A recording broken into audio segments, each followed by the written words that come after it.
¿Qué es lo que pasa? Nosotros lo que estudiamos y que de hecho fue una propuesta que el año pasado ganó al mejor artículo de ANIPAC en lo que fue el mes del prefabricado, hacemos un estudio ahora sí de una solución prefabricada para México, donde la problemática es precisamente que el diseño tendría que estarse modificando de acuerdo a la región.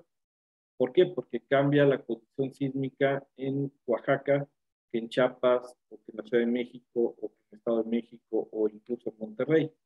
Y eso lleva a que sea costosa la prefabricación porque hay que estar cambiando los moldes y los armados. Si nosotros hacemos el estudio de una solución para dar un tipo de casa donde el que absorba la diferencia de sismo sea un aislador de base y no la estructura, eso permite ya que las casas sean muy similares en cada región. Y pues resulta que esa idea es precisamente lo que el doctor Eduardo Miranda está investigando en Stanford. Y aquí vemos una de las pruebas de lo que él está realizando.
Como pueden ver, estos estudios se hacen con los sismos extremos, que es una de las características.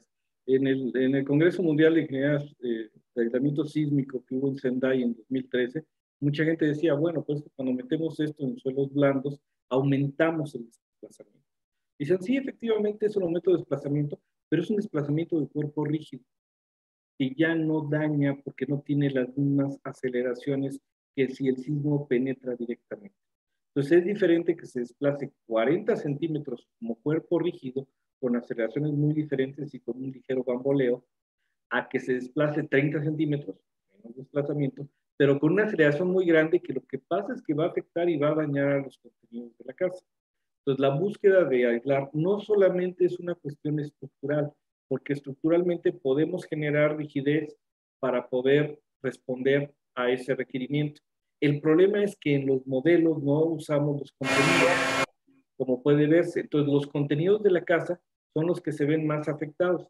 Estudiamos la casa desde el punto de vista arquitectónico para estudiar los espacios, las propuestas, incluso la casa le dimos un poco más de espacio, altura de 3 metros para tener más espacio, digamos. Se estudió la montaña solar para la posición de las casas y se hicieron los estudios estructurales para ver cómo los esfuerzos debidos a que estaba colocado el aislador, ya los muros no tenían unos esfuerzos significativos e incluso se estudió la respuesta de la casa ante el sismo de SST, México SST 1985. ¿No?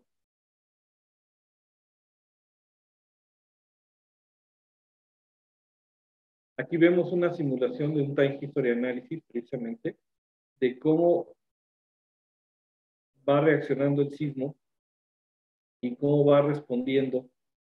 En los softwares actuales, obviamente, la base es la que no se desplaza y se desplaza la estructura. En la realidad lo que estaría pasando es que la estructura es la que se movería y obviamente el edificio no lo haría. Pero de esta manera obtenemos la respuesta y las disminuciones de la respuesta ante las aceleraciones por la presencia del aislador, ¿no? Entonces, con este estudio es con lo que se verifica cómo se comportó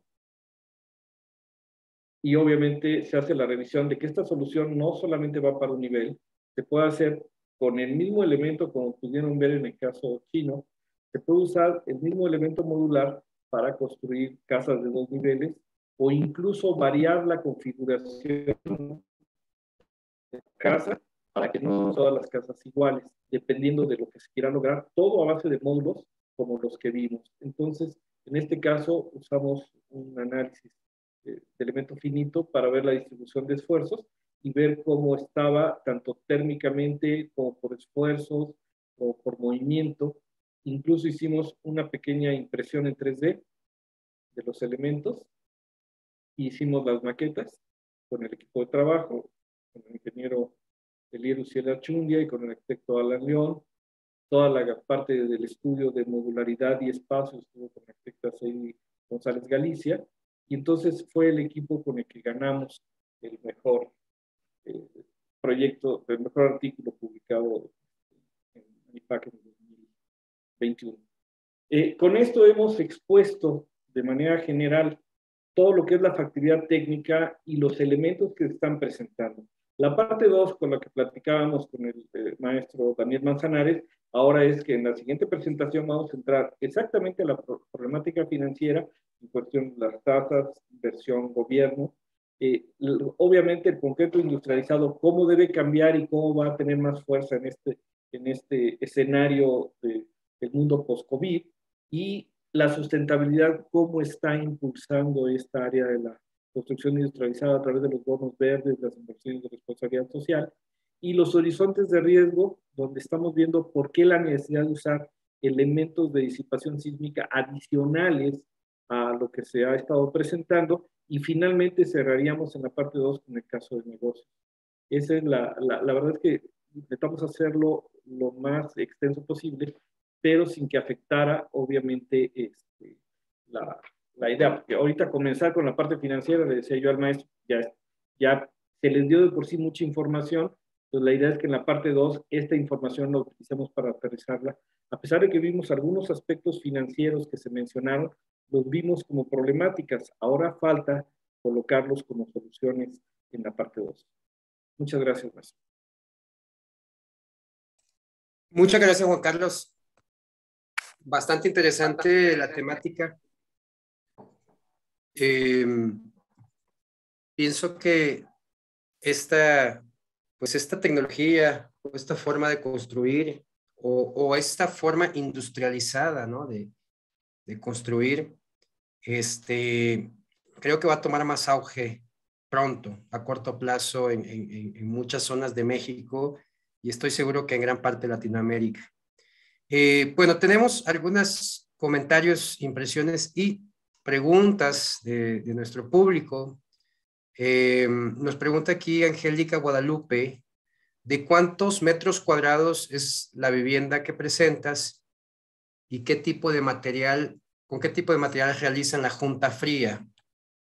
En este caso, el estudio que se hizo fue para una vivienda, caso 1, entre 60 y 90 metros cuadrados, caso 2, entre 90 y 120 metros cuadrados, que son las de 2 niveles.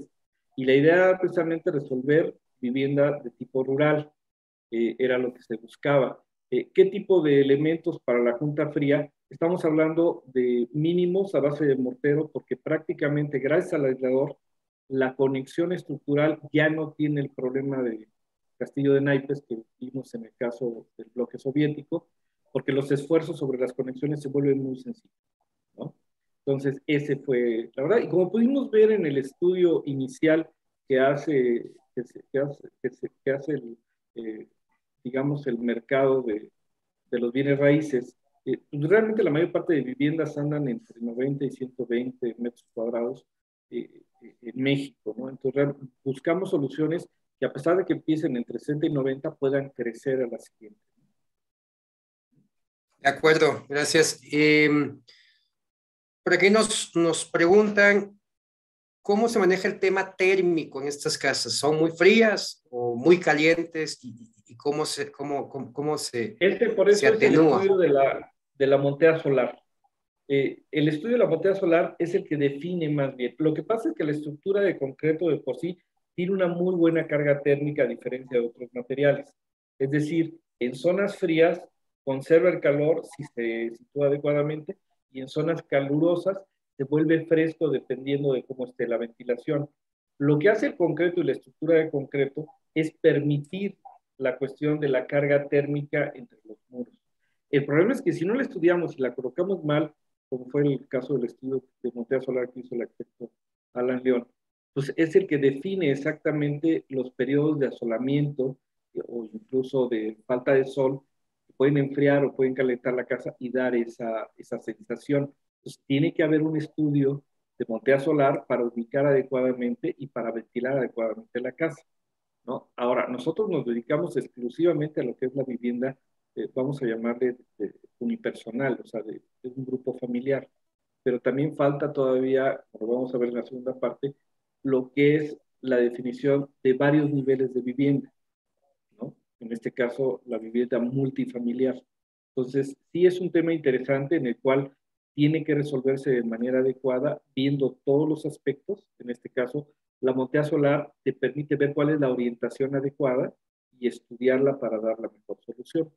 Pero sí, efectivamente, es un tema que tiene que estudiarse con cuidado y incluso recuerden que el concreto no es el acabado final. Podemos tener acabados diferentes en piso y en techo, que al final de cuentas es lo que puede cambiar la percepción. De acuerdo. De acuerdo. Nos pregunta María Elisa Hernández si los elementos que van en los niveles superiores van simplemente apoyados o van realmente anclados de alguna forma. Sí, nosotros hemos estudiado que en el caso de que lleve aisladores, el anclaje que se hace de los elementos superiores es a través de varillas de conexión con grout. O sea, realmente reduces mucho el esfuerzo. Si no tuvieras los aisladores, depende de la zona sísmica. Si te vas a Monterrey, con la varilla de conexión y grout tienes suficiente fuerza para permitir, digamos, la interrelación estructural entre los dos elementos. Pero si te vas a Guerrero o te vas a Oaxaca o a Chiapas, entonces el problema de la aceleración sísmica y la deformación que se te va a presentar en la conexión ya requiere elementos tipo splice lead o al otro, o conectores de aceros que encarecen el producto y por eso no, en los últimos años no ha habido soluciones que vayan dirigidas hacia estas soluciones porque se vuelven muy caras, ¿no? Al ser dispositivos patentados por el estilo.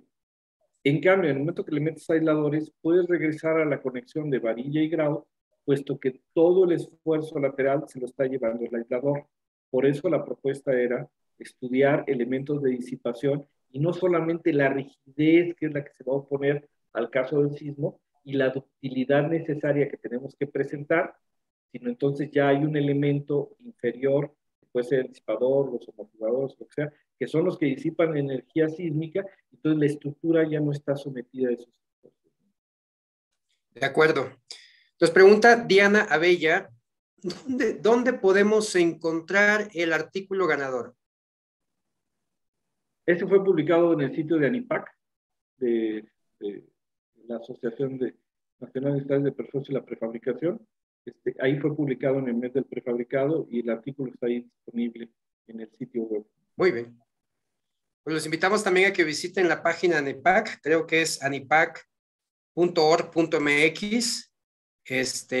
Seguramente allí en la parte de ingeniería debe estar el artículo del maestro Juan Carlos. José Eduardo Morales nos pregunta, ¿cómo se integran las instalaciones hidrosanitarias y eléctricas en este tipo de construcciones prefabricadas? La idea es que queden integradas en los elementos panel desde fábrica. O sea, la idea es que ya vayan integrados y nada más se hacen las conexiones en obra. De hecho, hay otro caso también exitoso aquí en la Ciudad de México, que es un edificio multifamiliar que se llama Rincón de la Montaña, donde precisamente las instalaciones se integraron y ya nada más se hace, digamos, la conexión en obra de tuberías, de conexiones eléctricas, todo eso, para facilitar. Pero entre más industrialicemos en la planta, entre más elementos de instalaciones se integren en la planta, obviamente es lo que estamos buscando. Porque recuerden que en este escenario post-COVID, lo que necesitamos es ocupar lo menos posible gente en obra.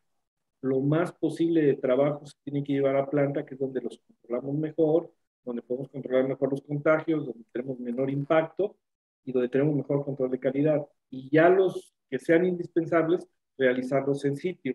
En muchos de los casos de éxito que se han hecho, pues hemos tenido que terminar haciendo mucho trabajo de instalaciones en, en, en sitio, pero la idea es que con la experiencia y sobre todo con el tiempo, la mayor parte de esos trabajos se trasladen a planta y entonces las instalaciones, muchas de ellas quedan ahogadas en el sistema, entonces se verifican en planta, checas que no se hayan, este, eh, que no se hayan doblado las tuberías, que tengan la conexión, incluso hay lugares o hay países donde se manda el módulo ya con instalaciones y acabados, incluso ya nada más para llegar, ponerlo, conectarlo y prender la luz, ¿no?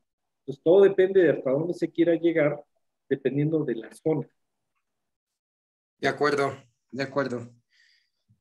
Tenemos varias preguntas todavía, Juan Carlos. No te desesperes, no te vayas todavía. Ahí, mira, aquí mi estimada Norma Viña nos hace más que una pregunta, una reflexión. Y sería bueno tu comentario. Nos comenta, siempre hemos tenido la percepción de que el costo de una estructura con mayor participación de mano de obra es socialmente adecuada para la distribución de riqueza.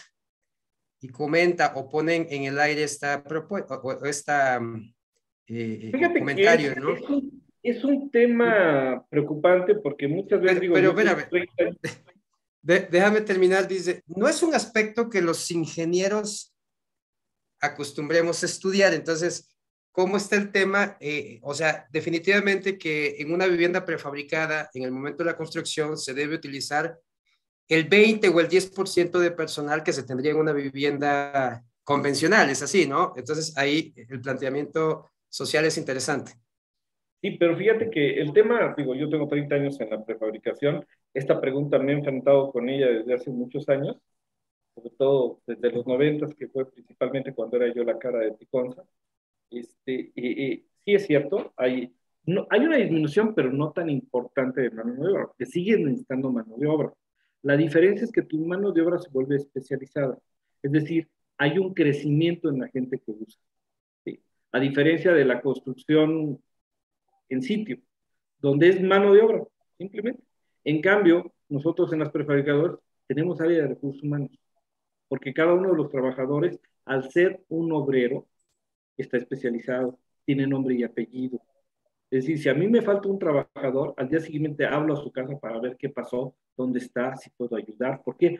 Porque lo capacité, porque tiene un lugar, porque no puedo rotarlo tan fácilmente. Y en cambio en la construcción, digamos, en sitio, usted es gente que hoy va y la semana que entra ya no va y el capataz no puede estarse preocupando de por qué faltó. Alguna vez cuando estábamos haciendo el Moon Palace en Cancún, un profesor de la Universidad de Mérida nos preguntaba eso precisamente, ¿dónde está el papel social? Dije, bueno, es que mira, estamos buscando como ingenieros que la sociedad mejore, que tenga un mejor nivel de vida. La prefabricación busca eso, que nuestros trabajadores, los obreros, tengan un mejor nivel de vida y tengan una seguridad más, porque están trabajando en una fábrica que va a tener trabajo constantemente. Yo no termino una obra y despido, luego viene la siguiente obra y vuelvo a contratar. No, porque la gente que necesito es especializada. Entonces, el nivel de vida de los trabajadores se eleva. Y lo vemos en muchas de las fábricas prefabricadoras a nivel mundial. Y en cambio aquí tú ves una constructora que llega a Cancún con 200 gentes y que desgraciadamente pierdes 10 o 20 pues ni te preocupas qué les pasó. ¿Por qué? Porque hay otros 10 o 20 en la puerta que van a entrar. Entonces creo que ese es el problema que tenemos.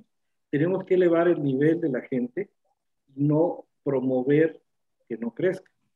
Esa es la forma en la que estudiamos esta cuestión, capacitando a nuestra gente, mejorando los niveles, haciendo que tenga un trabajo seguro y constante en una fábrica tipo industria, o sea, porque lo conviertes en un obrero de la construcción, no un trabajador de la construcción, porque al ser obrero tiene capacitaciones, es una fábrica donde tiene un horario, a lo mejor rola turno, sí, pero tiene un horario fijo, su familia sabe dónde está, hay una seguridad industrial, aquí sí estamos obligados a usar el casco, a usar los arneses, tenemos un riesgo muy alto, sí, lo cuidamos y capacitamos a la gente para reducir y controlar ese riesgo.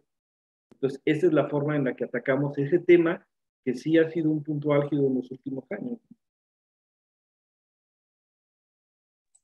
Perdón, de acuerdo, es un punto interesante que se va a evaluar.